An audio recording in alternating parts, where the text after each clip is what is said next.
সমুদ্রের মাঝখানে একটা ভাঙাচোরা নৌকা, চারদিকে মাইলের পর মাইল শুধু নোনা জল, আর মাথার খুলিতে এক গভীর ক্ষত।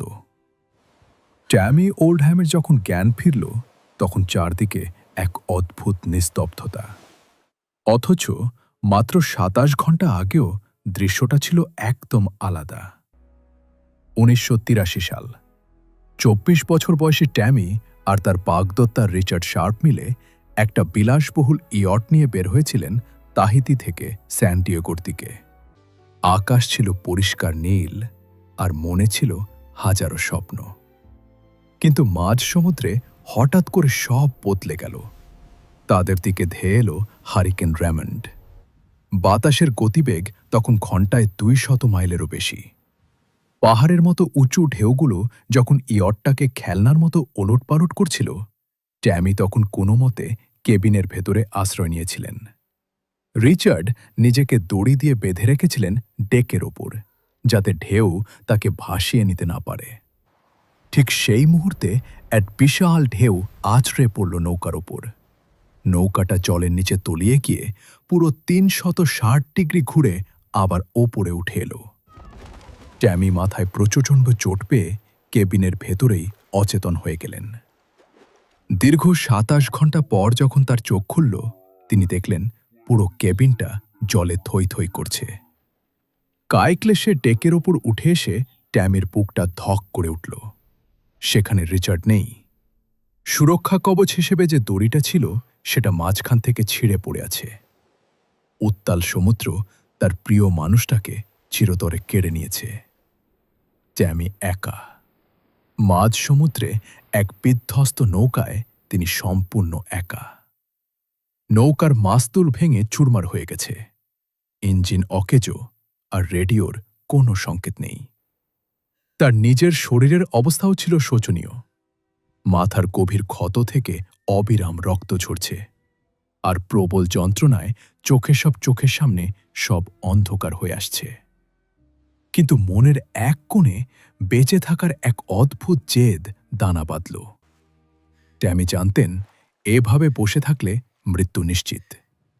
তিনি নৌকার ধ্বংসাবশেষের ভেতর থেকে খুঁজে পেলেন একটা সেক্সটেন্ট আর একটা হাতঘড়ি। আধুনিক কোনো জিপিএস নেই, কোনো দিক নির্দেশক যন্ত্র নেই। শুধুমাত্র নক্ষত্র আর সূর্যের অবস্থান মেপে তাকে বুঝতে হবে তিনি কোথায় আছেন। শুরু হলো এক অসম লড়াই। ভাঙা মাস্তুলের জায়গায় তিনি কোনো মতে একটা অস্থায়ী পাল খাটালেন। নৌকায় অল্প কিছু টিনজাত খাবার আর সামান্য জল বেঁচেছিল, যা দিয়ে তাকে পাড়ি দিতে হবে হাজার হাজার মাইল। একদিন, ২ দিন করে সময় এগোতে লাগল।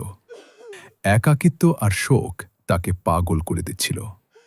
মাঝে মধ্যে মনে হতো নৌকা থেকে ঝাঁপ দিয়ে সব শেষ করে দেন, কিন্তু তার অবচেতন মন তাকে বারবার বলছিল লড়াই চালিয়ে যেতে। প্রখর রোদে গায়ের চামড়া পুড়ে ফেটে যাচ্ছিল, আবার রাতের হাড় কাঁপানো ঠান্ডায় শরীর জমে কাঠ হয়ে যেত। মাথার ক্ষতটা বারবার তাকে মনে করিয়ে দিচ্ছিল যে সময় ফুরিয়ে আসছে। ভাবুন তো একবার, টানা ৪১ দিন ধরে সমুদ্রের এই বিশালতার সাথে লড়াই করা কতটা কঠিন। প্রতিটি ঢেউ ছিল এক একটা মরণ ফাঁদ। ক্ষুধার জ্বালা আর পিপাসায় যখন বুক ফেটে যাচ্ছিল, তখন তিনি আকাশের বৃষ্টির অপেক্ষায় থাকতেন।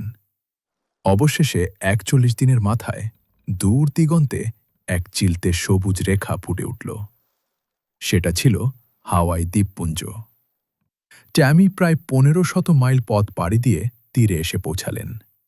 যখন উদ্ধারকারীরা তাকে দেখলেন, তারা বিশ্বাসই করতে পারছিলেন না যে কোনো মানুষ এই অবস্থায় বেঁচে ফিরতে পারে। ট্যামি বেঁচে ফিরেছিলেন ঠিকই, কিন্তু তার সাথে রয়ে গিয়েছিল প্রিয়জনকে হারানোর এক অপূরণীয় শূন্যতা। প্রশান্ত মহাসাগরের সেই বিভীষিকা তাকে আজীবন তাড়া করে বেরিয়েছে। এই গল্প আমাদের মনে করিয়ে দেয় যে যখন সব পথ বন্ধ হয়ে যায়, তখনও মানুষের অদম্য ইচ্ছাশক্তি তাকে অসম্ভবকে জয় করার ক্ষমতা দেয়। জীবন হয়তো মাঝে মধ্যে আমাদের সবটুকু কেড়ে নিতে চায়, কিন্তু লড়াই করার মানসিকতা থাকলে ধ্বংসস্তূপ থেকেও পুনর্জন্ম সম্ভব। আপনি কি মনে করেন ট্যামির জায়গায় থাকলে আপনি এই লড়াইটা চালিয়ে যেতে পারতেন? কমেন্টে আমাদের জানান। এই সাহসী সংগ্রামের কথা আরও মানুষকে জানাতে ভিডিওটি শেয়ার করতে ভুলবেন না।